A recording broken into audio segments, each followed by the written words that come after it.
Hi everyone, welcome to Prudent Classes. Hope all of you are doing good. So guys, एक बहुत ही special video है सभी students के लिए एंड इस वीडियो में मैं कुछ स्पेशल टिप्स बताऊंगा आप सभी को जिसके थ्रू आप अपने एग्जाम में बहुत अच्छा परफॉर्म कर सकते हैं और अपने रिजल्ट को बूस्ट कर सकते हैं और मैक्सिमम मार्क्स स्कोर कर सकते हैं एग्जाम्स में। ठीक है, तो जो पॉइंट्स हैं बहुत ही सिंपल पॉइंट्स हैं और आने वाले 5 से 10 मिनट जो हम स्पेंड करेंगे इस वीडियो में, I want everyone to pay attention क्योंकि ये 10 मिनट का इन्वेस्टमेंट आपको बहुत अच्छा रिजल्ट दे सकता है। ठीक है, दिस इज माय गारंटी। एक एक पॉइंट आपका पर्सनली मैंने एक्सपीरियंस किया हुआ है, अपने एक्सपीरियंस के बेसिस पर वो पॉइंट्स मैं आपको बताऊंगा। आप सिर्फ ध्यान दीजिएगा और उनको इम्प्लीमेंट कीजिएगा, दैट इज माय श्योरिटी। आपको काफी हेल्पफुल रहेगी ये वीडियो।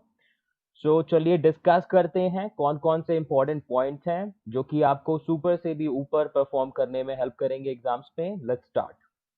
तो आगे बढ़ने से पहले सबसे पहला रीजन जो होता है आपको पता होना चाहिए कि क्यों एग्जाम्स में जो स्टूडेंट हैं वो फेल हो जाते हैं, क्या रीजन होता है फेलियर का। बहुत सारे स्टूडेंट हैं जो मेहनत करते हैं फिर भी एग्जाम में अच्छे मार्क्स नहीं ला पाते या फेल हो जाते हैं। तो रीजंस क्या होते हैं अच्छा परफॉर्म ना करने के या फेल हो जाने के? तो देयर आर बेसिकली 3 रीजंस। सबसे पहला जो रीजन होता है वो है weak understanding of the subject. जो आपके सब्जेक्ट है उनकी अंडरस्टैंडिंग थोड़ी वीक होती है, आप उनको अच्छे से प्रिपेयर नहीं करते, that is the first reason. Second reason is poor preparation technique, uncertain study routine, no revision and practice. ये तीन चीजें, study routine, revision and practice, अगर आप अपनी हैबिट बना के डेली करें ना तो दैट्स माय गारंटी कि एग्जाम में आप फेल हो ही नहीं सकते। बहुत सारे स्टूडेंट्स ऐसे होते हैं जिनकी प्रिपरेशन टेक्निक्स बहुत गलत होती हैं, डेली नहीं पढ़ते, वो आपका कोई रूटीन नहीं होता पढ़ने का। रिवीजन तो छोड़िए, एग्जाम के लास्ट डे आपकी पढ़ाई हो रही होती है, तो उस केस में आप कैसे एक्सपेक्ट कर सकते हैं कि आप एग्जाम में अच्छा परफॉर्म कर पाएंगे? तो रिवीजन और practice that is pretty much important. बहुत सारे स्टूडेंट्स नहीं करते, इसलिए आपका क्या है, एग्जाम्स में अच्छे मार्क्स नहीं ला पाते या फेल हो जाते हैं। Now, third reason is lack of self confidence and fear of failures. बहुत सारे स्टूडेंट्स होते हैं जो कि पढ़ने में काफी अच्छे होते हैं लेकिन अपने पर उनको कॉन्फिडेंस नहीं होता। तो लैक ऑफ कॉन्फिडेंस, और जब लैक ऑफ कॉन्फिडेंस होगा तो आपको डर लगेगा एग्जाम्स जब भी होंगे, मैं फेल हो जाऊंगा, मैं फेल हो जाऊंगा। और ये जो फेल होने का डर है ना, ये एक्चुअली आपको फेल करवा देता है एग्जाम में। तो ये 3 रीजंस हैं जिनकी वजह से कोई भी स्टूडेंट एग्जाम में अच्छा परफॉर्म नहीं कर पाता। अब गाइज आगे हम पॉइंट्स डिस्कस करेंगे। 4 टिप्स हैं जो कि मैंने इंक्लूड की हैं, जिनको अगर आप फॉलो करोगे तो कोई भी एग्जाम हो, कोई भी एग्जाम आप अच्छा परफॉर्म कर पाएंगे और अच्छे मार्क्स लेकर आ पाएंगे उस एग्जाम में। तो सबसे पहला पॉइंट है, exam is just a test of your knowledge about the subject. तो एग्जाम को सिर्फ एग्जाम की तरह देखिए। एग्जाम में क्या होता है, आपका जो भी सब्जेक्ट का आप एग्जाम देने जाते हैं तो उसमें सिर्फ और सिर्फ आपकी नॉलेज टेस्ट की जाती है कि आपने पूरा साल जो स्पेंड करा अपने उस सब्जेक्ट के साथ में, क्या जाना आपने उसके बारे में। आप किसी दोस्त के साथ भी अगर 1 साल स्पेंड करेंगे तो आप उस अपने दोस्त के बारे में बहुत अच्छे से जान जाएंगे कि उसको क्या पसंद है क्या नहीं पसंद है। आपने पूरा 1 साल अपने सब्जेक्ट के साथ में स्पेंड किया, अब चाहे बुक ओपन की या नहीं की, that is a secondary thing. But 1 साल स्पेंड करने के बाद भी आपको कितनी नॉलेज है आपके सब्जेक्ट की, कितना जानते हैं आप अपने सब्जेक्ट के बारे में, कितने फैमिलियर हैं, this is what is tested through exam. Exam के थ्रू आपका यही टेस्ट किया जाता है।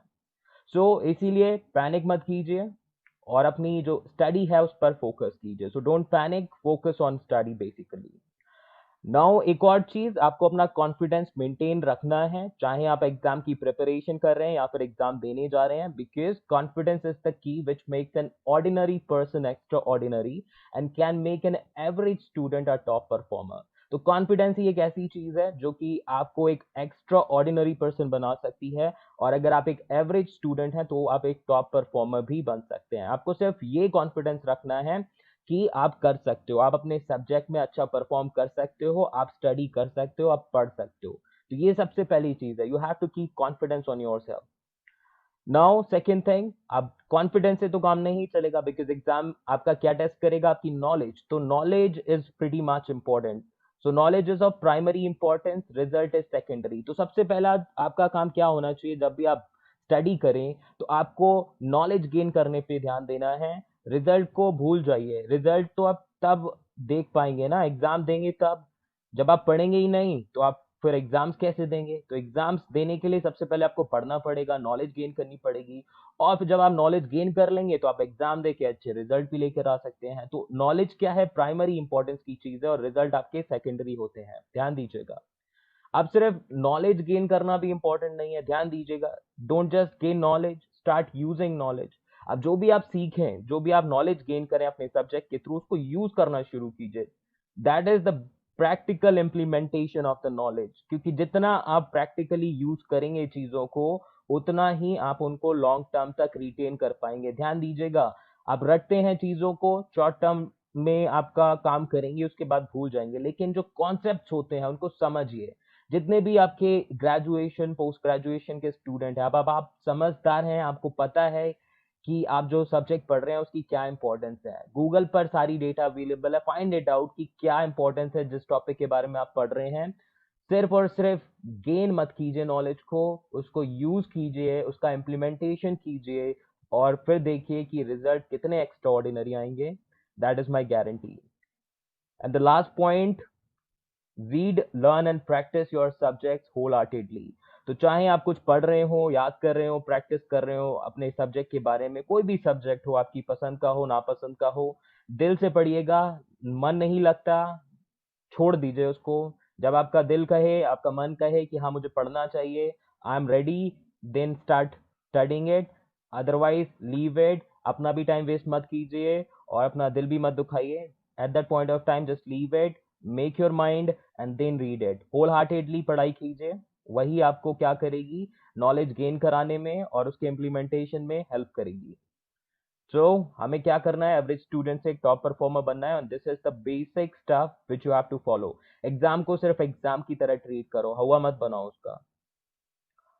Now the second point, presence of mind is extremely important in the exam. तो कोई भी एग्जाम आप देने जाते हैं तो आपकी प्रेजेंस ऑफ माइंड की बहुत इंपॉर्टेंस है।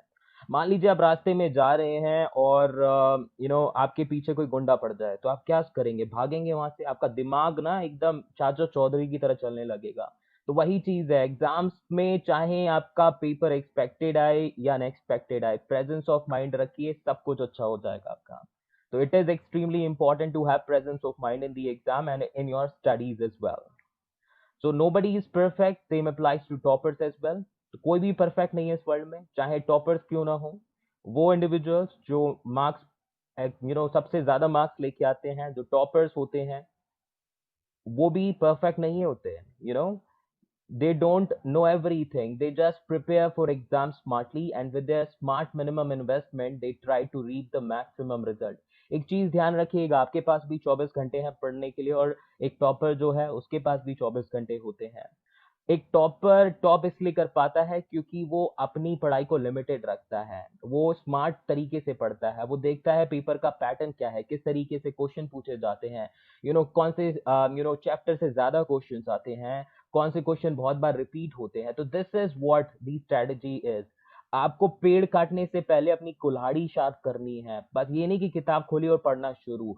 किताब खोल के पढ़ना बाद में, पहले समझिए कि क्वेश्चन किस तरीके से आएंगे और आपको क्या पढ़ना है बेसिकली। तो अपनी प्लानिंग कीजिए और उसके बाद में उसको इम्प्लीमेंट कीजिए। आपका पर्पस क्या होना चाहिए, मिनिमम इन्वेस्टमेंट में मैक्सिमम रिजल्ट रीप करना। मिनिमम इन्वेस्टमेंट में मैक्सिमम रिजल्ट रीप करना, यानी कम से कम टाइम लगाकर ज्यादा से ज्यादा रिजल्ट को रीप करना। This should be your strategy, और जिस टाइम पे आप ये इंप्लीमेंट करना सीख जाएंगे, no one can stop you to become topper of your subject. Now जो पॉइंट हमने यहाँ डिस्कस किया, prepare limited topics but ensure those are prepared well. बहुत सारे स्टूडेंट्स हैं जो पढ़ तो बहुत सारा लेते हैं, लेकिन एट दी एंड में जब एग्जाम्स में आंसर्स लिखने की बात आती है, तो उनकी प्रिपरेशन इतनी कच्ची होती है कि वो एग्जाम्स में अच्छा लिख ही नहीं पाते। तो चाहे कम पढ़िए, 10 टॉपिक पढ़िए 20 की जगह, लेकिन इतने अच्छे से पढ़िए कि उनमें से अगर 2 क्वेश्चंस भी आते हैं एग्जाम में, तो आप अच्छे से लिख पाए और उनमें पूरे मार्क्स आ सके। अब क्या फायदा, 20 टॉपिक्स आपने कर लिए और कोई भी आंसर आप अच्छे से नहीं लिख पाए। तो this is something which you have to take care of. Now read your exam paper thoroughly and choose the right questions to get good marks in the exams.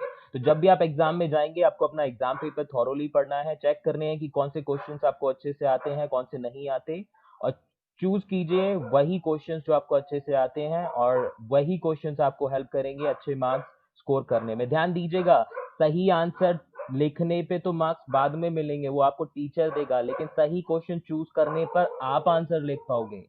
तो गलत क्वेश्चन अगर चूज किया, एक ऐसा क्वेश्चन चूज किया जो आपको नहीं आता, तो इस सिचुएशन में क्या होगा, you will not be able to write good answer. Good answer नहीं होगा तो टीचर कैसे आपको अच्छे मार्क्स दे देगा। तो this is something which you need to understand. Okay, so I am sure ये दोनों पॉइंट्स क्लियर होंगे अभी तक। आगे बढ़ते हैं, let's discuss the point number 3। Point number 3 says presentation matters a lot in exams. जो दिखता है वो बिकता है, एक मार्केटिंग स्ट्रेटजी है जो कि आप सबने पढ़ी होगी।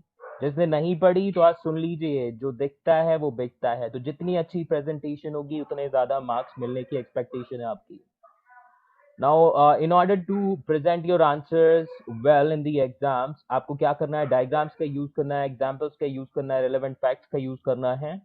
इसके अलावा टू द पॉइंट आंसर जितना हो सके लिखिएगा with a neat and legible hand writing, and it will give you a competitive advantage in scoring better marks. तो अगर आपका आंसर टू द पॉइंट लिखेंगे, टीचर चेक करेगा, पढ़ेगा, कोई भी पॉइंट पढ़ेगा, टू द पॉइंट होगा तो वो भी कहेगा कि यस आपने सही लिखा है, you will be getting marks.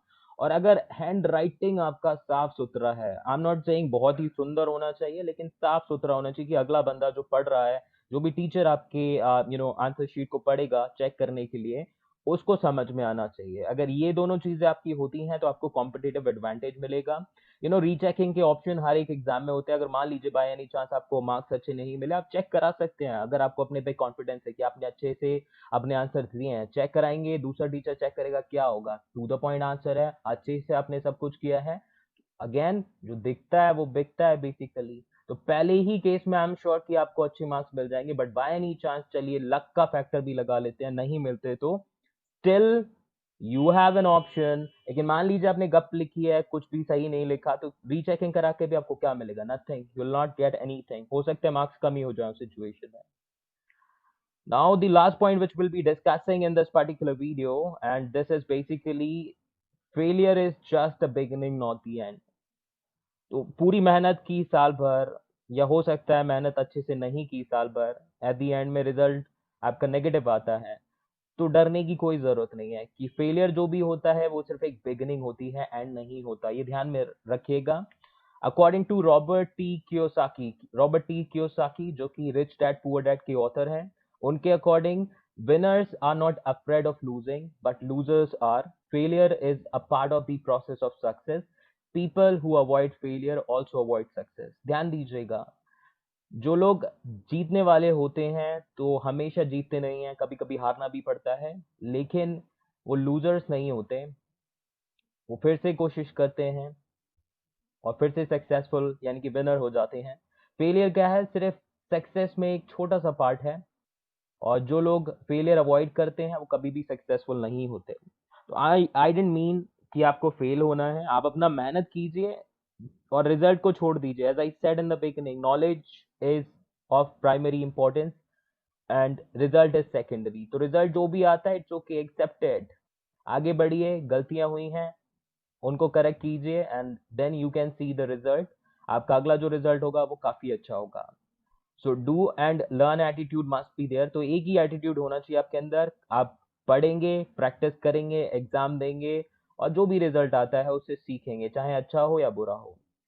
So last point, exams आएंगे, एग्जाम्स जाएंगे, अपने फेलियर से अगर आप सीख गए तभी कामयाब हो पाएंगे। ठीक है, तो ध्यान दीजिएगा इन सभी पॉइंट्स को अच्छे से, और जितना हो सके इस वीडियो को आप शेयर कर दीजिएगा अपने दोस्तों के साथ में जिनको अभी भी डर लग रहा है अपने एग्जाम्स देने में, and this will definitely help them.